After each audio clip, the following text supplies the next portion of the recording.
Welcome to the last of our series on community. Pastor Caleb will be starting a new series next week, so make sure you sign in and watch that next Sunday. Over the last 6 or so weeks, we've heard from Pastor Caleb and some other Southern Lights people about various aspects of church community. Sam Kidney spoke on mentoring, Pastor Caleb spoke on the cost of discipleship and the role of small groups, amongst other things. I want to build on this and look at a couple of key sections from the Bible on this topic. Let's start with a short point, following on from Sam's message on mentoring. And that's the difference between 4 associated but separate concepts. These are mentoring, coaching, training, and counselling. As I said, these are related concepts, but they're very different purposes. Counselling is to provide you with assistance to overcome a specific challenge or hurdle you're facing that has roots in specific events in your past. It is to get you over that hurdle, then for you to get on with life. Training is the exposure to theory and practice and is skill focused. It helps you develop your skills. It should always have an application aspect to it so that you have an idea of how it works in the real world. Training without application is just knowledge. Coaching is performance focused. It's about improving the application and execution of the skills you learned in training, helping you to do things better. This can relate to a task or job or life generally. Mentoring is future focused. It's about improving, not just in terms of what you need now, but what you need to take that next step in terms of life or career. It's important to recognise when looking to be mentored. The identification of the need for mentoring should come from reflection, either as part of a formal process or as just general life self-reflection. As a result of that reflection, you identify areas where improvement's required to take that next step, or simply that growth is required. You become aware of a gap. The next step is to identify someone who has either dealt with that gap themselves or has disciplines in place that allow them to not be impacted by having it as a gap. In other words, the solution for the gap can either be direct or indirect. It can deal with the gap itself or make the gap less of an issue. There are a couple of vital points to recognise for all 4 of these approaches. Number 1, none of them are permanent. And it's only rarely that they should be long-term. If we set ourselves to have just one lifelong mentor, we'll develop a very unhealthy relationship and will not grow as much as we could or we should. All of them require us to recognise that the solution is outside of ourselves. None will work if independence is our priority. 3, all of them require us to take ownership of our growth. That is our responsibility. Often it's not the solutions that are provided, but simply better questions. Questions that allow us to identify what needs to be addressed, rather than just the symptoms of what needs to be addressed. Then, once the questions have been clarified, we can get input into possible solutions and work out what will work for us. For this to happen, we need to be surrounded by people who are 1, committed to our growth, 2, willing to cross the line and speak into areas requiring growth, and 3, willing, accessible, and able to provide that input. This is when we need others, this is where we need authentic community, and this is why we have small groups, to provide an environment where this can happen. It's also where there may be times when you jump out of your current small group and jump into another temporary community to undertake one of our training courses, or because there's a specific gap you've identified, and gathering with a few others that are also dealing with that gap can be helpful to the growth of all of you. I want to have a look now at Proverbs 27:17, a saying from a book full of sayings that provides sage advice on doing life. I want to look at it from a translation called the Young's Literal Translation, which was made in the mid-1800s. So rather than putting it into language that's contemporary and massaging the wording so it makes sense to us, it just looks at the literal translation of the biblical text, in this case, the Hebrew. The Young's Literal Translation states, "Iron by iron is sharpened, and a man sharpens the face of his friends." Most other translations lose the face aspect in this verse because that's not something that resonates really with Western audiences. Why is the face important? Why am I making a fuss of that aspect of the verse? The face is the aspect of us that the rest of the world gets to see. It is how we present ourselves and how we are perceived by others. It's not about the heart. It's only God that can deal with that, not another person. It's why the Bible speaks frequently about the forehead. My question for us is, who have you got that's sharpening your face? You see, this is not a delicate or subtle process. This is full on. It is in your face. It does not say, as an oily rag polishes a refined metal surface. Although that would have made sense to the original audience. It says iron by iron is sharpened. There's an abrasiveness, a meeting of two that are equally hard and rough. It's noisy and there are often sparks, but they can be sparks of creativity, not necessarily just sparks of conflict. Unfortunately, our natural tendency is to avoid that type of situation, to avoid the potential for sparks and to look for a gentle polishing rather than a sharpening face. Consequently, we surround ourselves with those who we know will agree with us. The result is a lack of sparks, but also a lack of creativity and therefore a lack of growth. We need to surround ourselves with those who are committed to our growth, not in an abusive or manipulative way, but in an encouraging, exhorting and sometimes rebuking way where they're prepared to speak the truth in love to us. We can always find people who are willing to speak lovingly to us and probably those who are more than happy to drop a truth bomb on us. Neither of those approaches are particularly helpful for our growth. What we need, what we all really need, are those who can temper that truth with love and toughen that love with truth. This will almost invariably mean surrounding ourselves with those who see the world differently to us. Those who view life through different lenses that are different to ours.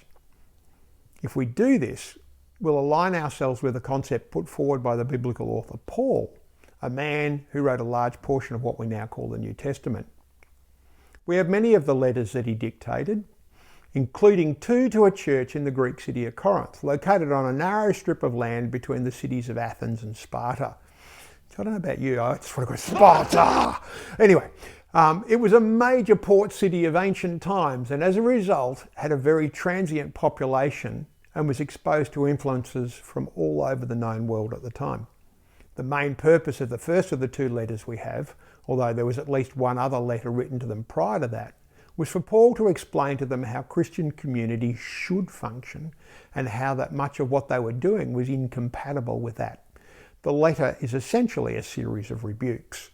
Now, when we hear the term letter these days, we think of a nice private means of communication where only ourselves or a select few get to see the contents. That's not how ancient letter writing worked. The letter was written, personally carried to the destination by someone trusted by the author, and that person would then publicly read the letter to the gathered audience. So in this case, the church would have been called together and very excitedly gathered to hear the great things Paul had to say about them. Imagine their shock when he starts rebuking them. It would have been like having your performance review posted on social media. They would have been devastated. One of the recurring criticisms Paul has is that they're trying to compete about who's the most spiritual. They're either trying to outdo each other in the receipt of God's grace by being more sinful than the other, so I can get more of his grace because I'm a bigger sinner, or comparing their gifting and trying to prove that their gift is somehow better than that of others. Paul spends a good part of the start of the letter dealing with the first issue and then moves into dealing with the second. We can find this recorded in 1 Corinthians chapter 12.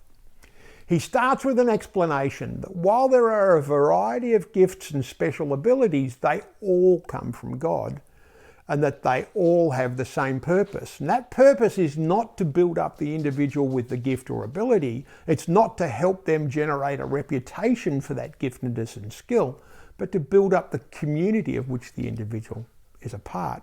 They're all for the common good. They're not a gift for us. They are a gift for us to give to others. Now, in a community setting, if each person is adopting that approach, We'll all benefit. We'll all get built up because other people will build us up, we'll build others up. So we don't benefit from our gift, but from the many gifts of others in our community who are different to us.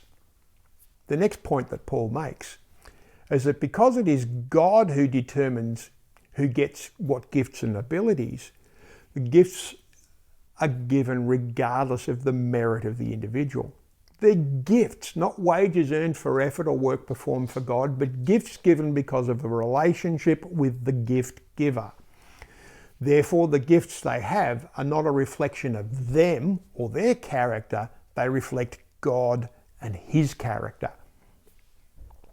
While they'd been trying to access God's grace by being more sinful than each other, here was Paul saying that the outworking of grace was how God distributed gifts among them. Paul then goes on to compare the function of the community to the functioning of a human body. Some of the key points he makes are, it's a single body, but it's made up of different parts. The parts don't compare themselves to other parts, they just do their bit. A particular part doesn't stop being part of the body simply because it's different to other parts or not a specific part. Paul uses the example, no, just because I'm not a foot just because I'm not a hand doesn't mean that the foot's pointless. No, we need all of the bits. Another point that he makes is that the diversity that characterises the parts of the body are what makes it able to function effectively as a body. If it were just a giant version of one part, it would not be a body. As the Message translation puts it, it would not be a body, it would be a monster. I have this vision of an eyeball just moving around the countryside. It's just my imagination. Like a body, usefulness is independent of apparent strength, recognition, or appearance. No, it's not the bits that are the most attractive that are the most useful for us. No, it's the bits that don't necessarily look that great. The parts are interconnected. If one part is in pain, the whole body knows about it. When I was growing up, I had massive problems with ingrown toenails. And you sit there and go, no, toenails, how important are they? When they're not functioning properly, if you have to have surgery on your toes, you know about it. Your whole body knows, particularly if you stub your toe. It's eye-wateringly painful. God puts the parts together just as he wanted them to be, not as we think they should be. So God brings us into groups because he goes, that person, they're going to be a good iron to sharpen you. Not necessarily the way we want to do it. Paul's clear message is that as a community, it's not independence we should be striving for, it is interdependence. It's speaking the truth in love to one another. It's sharpening each other's faces. It is allowing others to speak into our blind spots, to look to others who overcome in particular areas and to seek them out as mentors in that area. This is the reason Paul also encourages the church in Corinth to imitate him, just like he imitates Christ. He's offering to be a tangible example of what the Christian life looks like. He's been down the transformed life path. He knows the challenges and he can mentor them in the practicalities of following Jesus. Paul is not suggesting, as some have said, that they become Paul clones. That would be totally incompatible with the body metaphor he uses in chapter 12.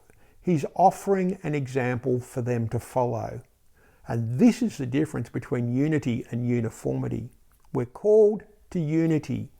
The Bible says, no, how great it is when brethren dwell together in unity. We need to recognise that we don't all have to be the same. In fact, we're better off being different to each other. But unity is what knits us together. My questions for you to discuss. Have you surrounded yourself with sharpeners or polishers?